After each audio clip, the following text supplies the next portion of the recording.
আজকে শুনানিটা আমাদের পক্ষ থেকেই আমাদের আইনজীবী রেখে মানে ইউনিটি ফোরামের যিনি আইনজীবী ছিলেন পূর্ণানন্দীজি তিনি রাখলেন। তারপরে কনফেডারেশনের আইনজীবী তিনি বক্তব্য রাখার পরে সরকার পক্ষ তাদের রিপ্লাই দেওয়াতে সেখানে বেশ কিছু নতুন ফ্যাক্ট তুলে নিয়ে এসছে, যে ফ্যাক্টগুলোর আদৌ কোনো অস্তিত্ব নেই।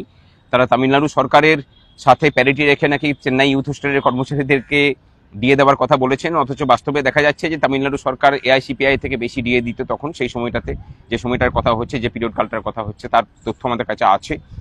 এবং তাছাড়া বিভিন্ন ধরনের মিথ্যাচার তারা করেছেন এবং বিভিন্নভাবে গুলিয়ে দেওয়ার চেষ্টা করেছেন। অনেকে হয়তো মনে করছেন যে তার দ্বারা প্রভাবিত হবেন এবং হয়তো মামলা ঘুরে যাবে।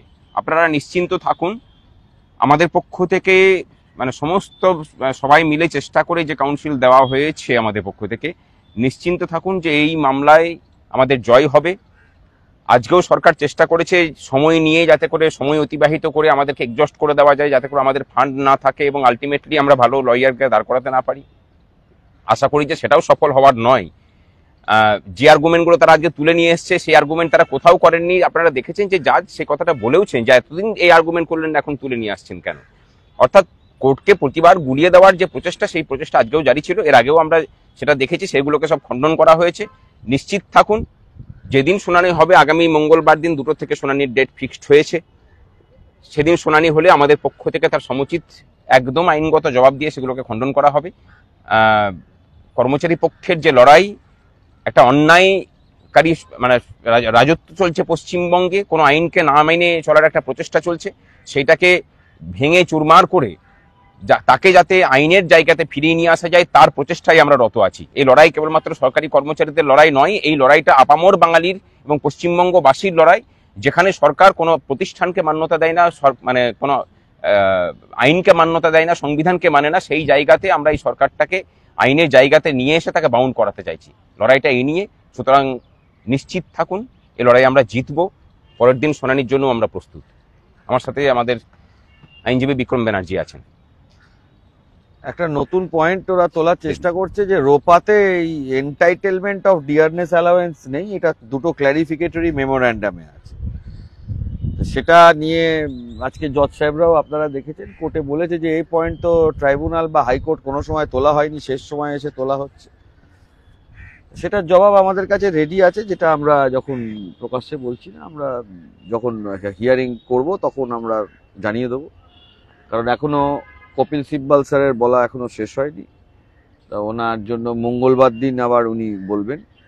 আর যেটা নতুন অন্য বেঞ্চ আছে বলে জজ সাহেবরা ছেড়ে দিয়েছেন, মঙ্গলবার দিন উনি বলার পরে আমাদের রিটেন নোটস অফ সাবমিশনে আমরা যেটা বলার আমরা সেটা জমা দেবো, প্লাস আমরা কোর্টের কাছে যেটা ক্ল্যারিফিকেশন দেওয়ার দেবো। কারণ আমার যেটা দেখে মনে হয়েছে সরকারের, আমি আবারও বলছি প্রথম থেকেই যেটা আমি স্টিক এই লাইনে ছিলাম, যে সরকারের ডিলেটরি ট্যাকটিস যেটা, সেই ডিলেটরি ট্যাকটিস ছাড়া সরকারের আর কিছু করার নেই। কখনো সরকার এটা মনে করছে যে আমরা টাইম নিয়ে ডিলে করব, কখনো এখন যে ট্যাকটিসটা নিয়েছে সেটা সরকারি ট্যাকটিস, অবশ্যই সেটা সরকারের ইনস্ট্রাকশনে হচ্ছে। সেটা হচ্ছিল যত পারবো আর্গুমেন্টটাকে বড় করে যাব, নতুন নতুন নতুন নতুন পয়েন্ট তুলতে থাকবো, যতটা ডিলে করা যায় এই চেষ্টা সরকার করছে। আমরা সেটা যখন আমাদের আবার টার্ন আসবে তখন ডেফিনেটলি আমরা সেটা বা কোর্টকে জানাবো, এবং সেটা যেটা জবাব দেওয়ার আমাদের তরফ থেকে সেটা জবাব দেওয়া হবে। ডিলেটরি ট্যাকটিসটার এটা কারণ হচ্ছিল যতটা পরিমাণ গুলিয়ে দেওয়া যায় বা যতটা পরিমাণ এটাকে চেঞ্জ করে অন্য কিছু একটা চেষ্টা করা যায়, তো সেটাতে আমার মনে হয় না খুব একটা লাভ করতে পারবে বলে সরকার। জজ সাহেবরা সময় দিয়ে মামলাটা শুনেছেন, যথেষ্ট সময় দিয়েছেন। এর জন্য আমি সুপ্রিম কোর্টকে, আমাদের খুবই ভালো লাগছে সুপ্রিম কোর্টে যে এত সময় দিয়ে সুপ্রিম কোর্ট মামলা শুনবেন। আগামী মঙ্গলবার দিন মামলা হলে তার জবাব আমরাও দেবো। আমরা চাইবো যে আপনারা অন্তত এবার এগিয়ে আসুন। রাস্তার লড়াইয়ে আমরা যেমন অপ্রতিরোধ্যভাবে লড়ে বর্তমান রূপার 15% বকেয়া আদায় করেছি, এখানে যে সেক্টরগুলোর কথা উল্লেখ করলাম তাদের ভূমিকা প্রায় নেই বললেই চলে। ঠিক একই রকম ভাবে এই যে আইনি লড়াই চলছে, সে আইনি লড়াইয়েও আপনাদেরকে যাতে খুঁজে পাওয়া যায় সেই ব্যবস্থাও কিন্তু আপনাদেরকে করতে হবে। আমাদের কিউআর কোড আমাদের গ্রুপগুলোতে পাওয়া যাচ্ছে, সেখান থেকে নিয়ে চাইলে পরেই আপনারা দিতে পারেন। বাস্তবিক বলছি যে আগামীকালকে আমাদের যারা আইনজীবী আছেন, বড় প্যানেল আমরা নামিয়েছি, পয়সা ছিল না আমাদের কাছে, কিন্তু আমরা একটা জুয়া খেলার মতো করেই খেলেছিলাম যে এই মামলাকে যদি প্রতিষ্ঠিত করতে হয়, সরকার পক্ষ যেটা করছে সুপ্রিম কোর্টের বিখ্যাত আইনজীবীদেরকে দিয়ে বিভিন্নভাবে মানে কোর্টকে প্রতারিত করে এই মামলাকে শুধু বিলম্ব করে যাচ্ছিল, অন্য কিচ্ছু নয়। আমরা বলেছিলাম বরাবর, এটা আমাদের অবস্থান ছিল যে তাদের থেকে বড় আইনজীবী না নিয়ে এলে পরে এই মামলা ঠিক মতো চলবে না। আপনারা দেখতে পেলেন তার ফলটা। সোমবার থেকে দাঁড়িয়েছেন, এই মামলা সোমবার, মঙ্গলবার, বুধবার, আগামীকালকেও শুনানি হবে। এবং আরো একটা বিষয়, বিগত 3 বছর ধরে এই মামলা ছেড়ে বাকি মামলা শুনানি হচ্ছিল, আর এখন সমস্ত মামলা ছেড়ে এই মামলার শুনানি হচ্ছে। একজন আইনজীবীর প্রভাব কিরকম হয় আজকে সেটা সকলেই দেখেছেন। লড়াইটা আমরা যেভাবে বলেছিলাম, যে স্ট্র্যাটেজিতে গিয়েছি সেই স্ট্র্যাটেজিতেই নিয়ে গেছি। ফল আমাদের হাতে নেই, কিন্তু একটা কথা বলতে পারি যে কর্মচারীদের পক্ষ হয়ে যে লড়াইটা চলছে, সমস্ত কর্মচারীর পক্ষই তাদের সেরা প্রচেষ্টাটা করছেন। এরপরে আর কিছু করার নেই, এরপর বাকিটা বিচার ব্যবস্থার উপর আমাদের নির্ভর করে থাকতে হবে।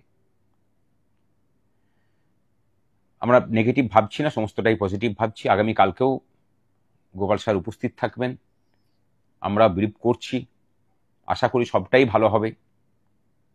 এত লড়াই বৃথা যেতে পারে না, কিন্তু রায় আমাদের পক্ষে আসার পরেও কিন্তু নতুন লড়াই শুরু হবে। সুপ্রিম কোর্ট রায় দিল মানে অধিকার পাওয়া নয়। কর্মচারীদের বলবো, সমস্ত স্তরের কর্মচারীদের এবার কিন্তু পথে নামার এবং গায়ে ধুলো কাদার মাখার প্রস্তুতি নিয়ে নামতে হবে। এই সরকারটাকে জব্দ করেই যদি রায় আমাদের পক্ষে আসে, যেভাবে আদালত পক্ষের ভিতরে জব্দ করে রায়টা আমাদের পক্ষে নিয়ে আসা হচ্ছে, ঠিক একই রকম ভাবে রাস্তার আন্দোলনটাকেও কিন্তু সেই পরিণতিতেই নিয়ে যেতে হবে। কিন্তু কাজ এখনো বাকি আছে আদালত পক্ষের ভিতরে। আমাদের কর্মচারীদের পক্ষের আইনজীবীদের লড়াই করার জন্য আপনাদের সহযোগিতা প্রয়োজন। যারা দিয়েছেন তাদেরকে আমরা দিতে বলছি না, কিন্তু যারা একবারও সহযোগিতা করার মানে মানসিকতা দেখাননি, তারা অন্তত এগিয়ে আসুন। আপনাদের তো বকেয়া বেশি, যারা দিচ্ছেন তারা কিন্তু অনেক নিচু স্তরের কর্মচারী, তাদের তো বকেয়ার পরিমাণ অনেক কম। আর যাদের বকেয়ার পরিমাণ অনেক বেশি, তাদের তাগিদ কিন্তু একদমই কম। আসুন, আপনাদের সহযোগিতার অপেক্ষায় আমরা আছি। লড়াইয়ের শেষ দেখে ছাড়বো এটুকু বলতে পারি। এবং এই রাজ্য সরকারকে শুধুমাত্র কর্মচারীদের লড়াই এটা নয়, দেশের মধ্যে আরেকটা দেশ তৈরি করা। আজকে সুপ্রিম কোর্টেও সেটা শুনতে হয়েছে। আইনকে বুড়ো আঙুল দেখানোর যে প্রবণতা চলছিল, সেখান থেকে একে সঠিক পথে ঘুরিয়ে নিয়ে আসতে হবে। এই পশ্চিমবঙ্গটা